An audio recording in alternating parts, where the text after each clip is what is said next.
Hay que tener fe que todo llega, incluso aunque sea en el espacio mental. La Cuba que yo dejé es casi un desierto, es casi un erial. Seguir cruzando en balsa el mar, atravesar la selva o irse a través de Nicaragua, eso habla, los números hablan de una realidad, de la incapacidad de tener una noción de futuro en Cuba, del riesgo en que se encuentra todo individuo. La Cuba que yo dejé, la Cuba que todavía está sumida en una crisis de dimensiones, creo yo, bíblicas. Cuba terminó. La Cuba como concepto, como aquel espacio que nosotros habíamos habitado durante una X cantidad de tiempo, ya no es.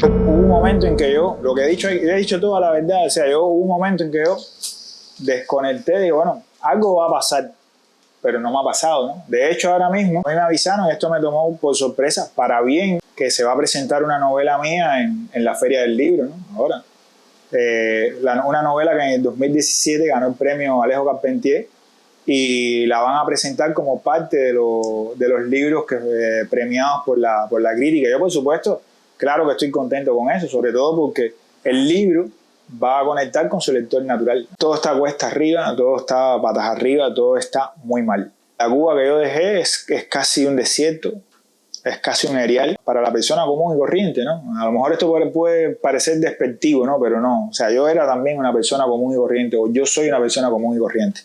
Es aquella que para vivir no le queda más remedio que apelar a sus ingresos, ya sea el salario, ya sea por algún segundo trabajo que tenga. Y la inflación, bueno, se ha disparado, el precio de la divisa se ha disparado, por lo tanto el de la moneda nacional está por debajo del subsuelo, y la pobreza cada vez ha ido como que atrapando a muchos más sujetos. No en balde, me remito de nuevo a la ola migratoria, ¿no? Hubo gente que decidió seguir cruzando en balsa el mar, atravesar la selva, independientemente o no de que no tuvieran toda la información con respecto a lo que significaba atravesar la selva y el tapón del Darién. Personas que murieron por enfermedad, que fueron asesinadas, mujeres violadas. Pero existen las redes sociales, existe internet y la gente tenía esa información, y así todo, mucha gente decidió seguir apostando por esa vía o irse a través de Nicaragua. Eso habla, los números hablan de una realidad, de la incapacidad de tener una noción de futuro en Cuba, del riesgo en que se encuentra todo individuo por el acceso a comida, a la alimentación, a la salud pública. La calidad de la educación ha disminuido drásticamente, la de la salud pública también. En fin, los servicios básicos, o sea, ya sabemos cómo está. Y lo peor es que en la medida en que sigue pasando el tiempo, las medidas tomadas por el gobierno para de alguna manera paliar, frenar en seco o cambiar la situación, lo que traen es más desesperanza, más incertidumbre, más caos. Y bueno, lo demuestra de nuevo la ola migratoria, lo demuestra la situación, la falta independientemente de lo que se habla del efecto del bloqueo, también hay un problema grave que es un problema interno, ¿no? O sea, las políticas que han decidido tomarse para darle un vuelco a la situación económica no están funcionando. Economistas cubanos que viven en Cuba alertaron en su momento del riesgo de aquella primera medida que se tomó, que era la unificación monetaria, el reordenamiento en el momento de la COVID, ¿no? Y dijeron que no era el momento. Sin embargo, lo llevaron a cabo. Fue un gran desastre porque el dinero, perdió su valor. Al final, los ahorros que tenía mucha gente, entre ellos yo, se convirtieron en aguizal, ¿no? O sea, como que no servía para nada. Y entonces, por supuesto, eso trae una consecuencia a futuro, ¿no? ¿Qué a futuro? A presente. Entonces, la Cuba que yo dejé, la Cuba que todavía está sumida en una crisis de dimensiones, creo yo, bíblicas. Y ahora que te has podido reunir con algunos amigos que no veías hace mucho tiempo, como la gente de Dorney, Zona Franca y eso, ¿crees que hay una cultura fuera de Cuba que se está como rescatando, se está como autoalimentando? como autorrenaciendo también se puede hablar. Yo me atrevería a decir que sí. Y este sí no solo está circunscrito, por ejemplo, al arte y la literatura, ¿no? Desde un tiempo para acá puedes encontrar, por ejemplo, en Miami, ¿no? Que es como la otra Cuba, la otra Habana, o donde está el imaginario del cubano, ¿no? Desde espacios, ya sea para, no sé, un bar, un restaurante, el lugar donde puedes tomarte un cortadito, o el supuesto típico helado cubano, ¿no? Como que hay una Cuba que se está construyendo y al mismo tiempo esa drena o oxigena a la Cuba física que está del otro lado, ¿no? Y en relación a las artes hay muchos cineastas, actores, gente del mundo del teatro, escritores, músicos, que están habitando todo el planeta y sobre todo aquí, ¿no? Porque es como que Miami se convierte en el lugar ideal o el más común hacia donde muchos quieren llegar, ¿no? Sobre todo por esas conexiones que históricamente han existido. El devenir del cubano es el espacio geográfico que está más cerca, donde se ha establecido buena parte de la diáspora cubana o del exilio de los migrantes. Y eso indudablemente va a dejar una marca o va a ir dejando una marca, ¿no? Y que en el orden de la cultura lo puedes ver en músicos que se han asentado aquí, en actores. Y hablabas de Orny. Para mí ha sido una sorpresa maravillosa, primero, encontrarme de casualidad con Luis Eligio, ¿no?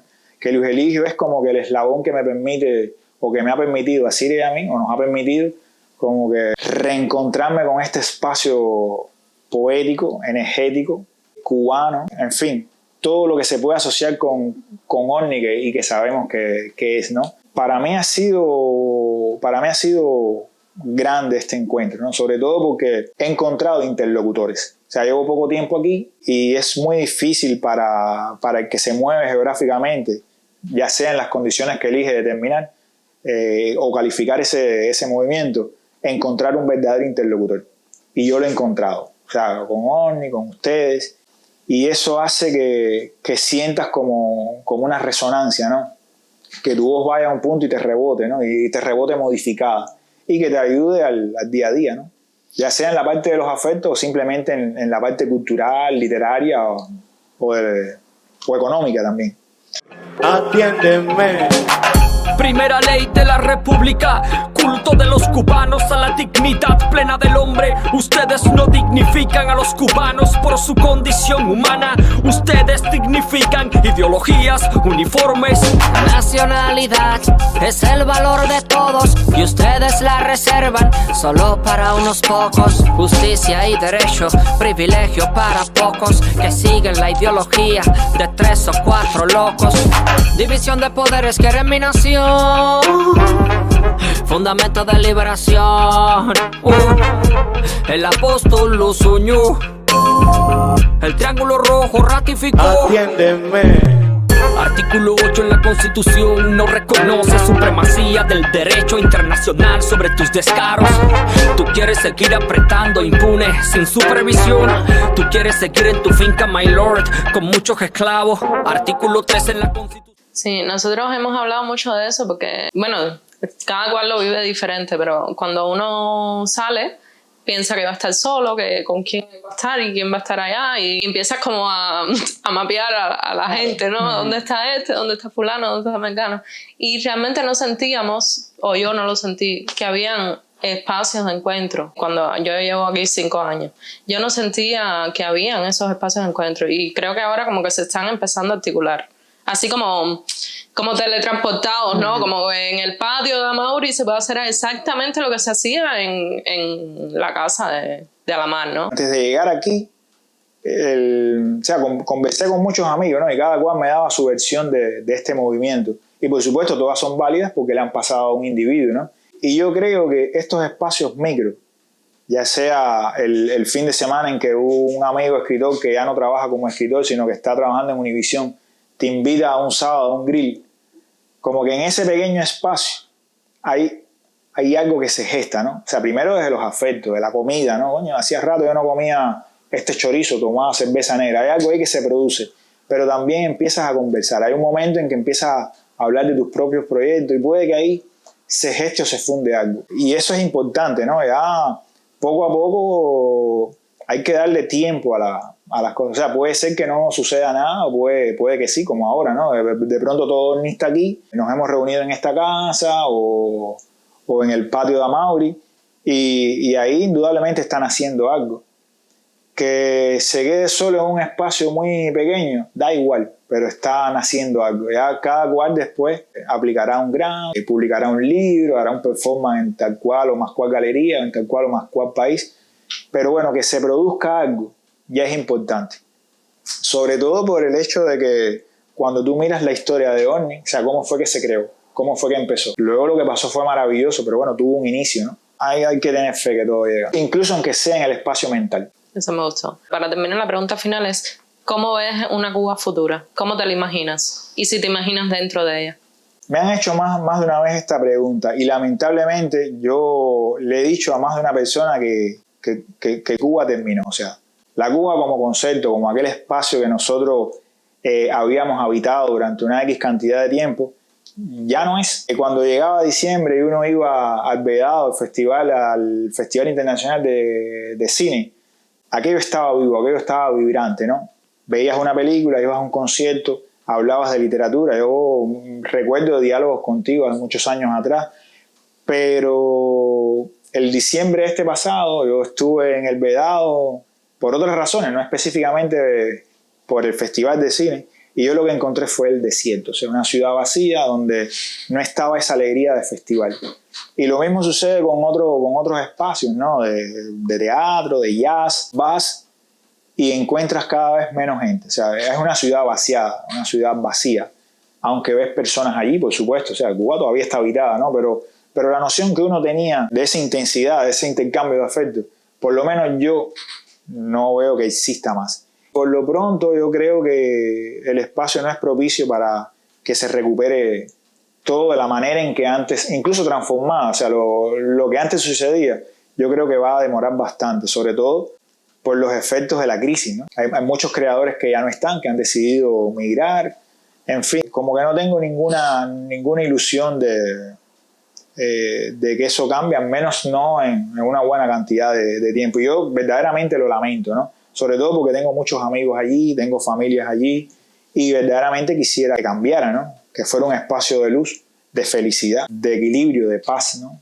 Aunque te digan, bueno, no, ahí no hay nadie que saque una ametralladora y liquide en un aula no sé cuántas personas.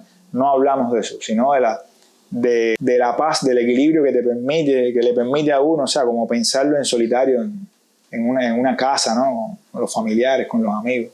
De lo contrario, la gente no se iría en masa. ¿Y tú te consideras el tipo de creador que necesita Cuba para crear? ¿O? Yo te diría que sí, pero no necesariamente el espacio físico, ¿no? Sino sobre todo porque como yo lo que estoy trabajando es con un pasado reciente, es decir, yo podría a través de las redes sociales contactar con personas con las que yo quisiera hacer una entrevista, investigar, ir a los archivos. Igual yo creo que ya para mí Cuba es más un espacio mental que físico, ¿no? Y entonces por lo tanto como que no necesito tanto de volver como para escribir una obra, ¿no?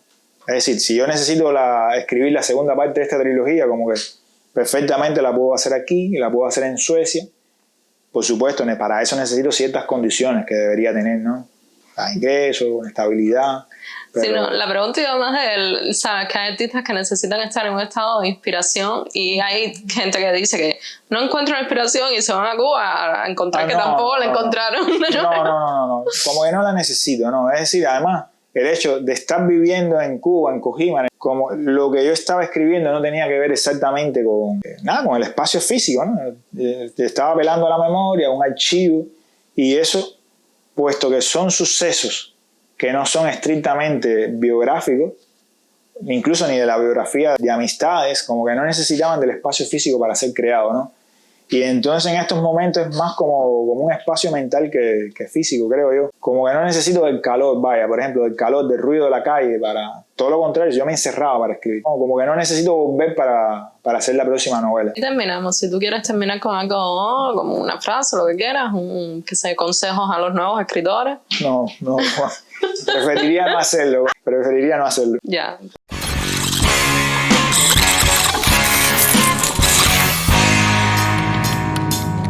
policía de la cultura, es un cabrón de la dictadura.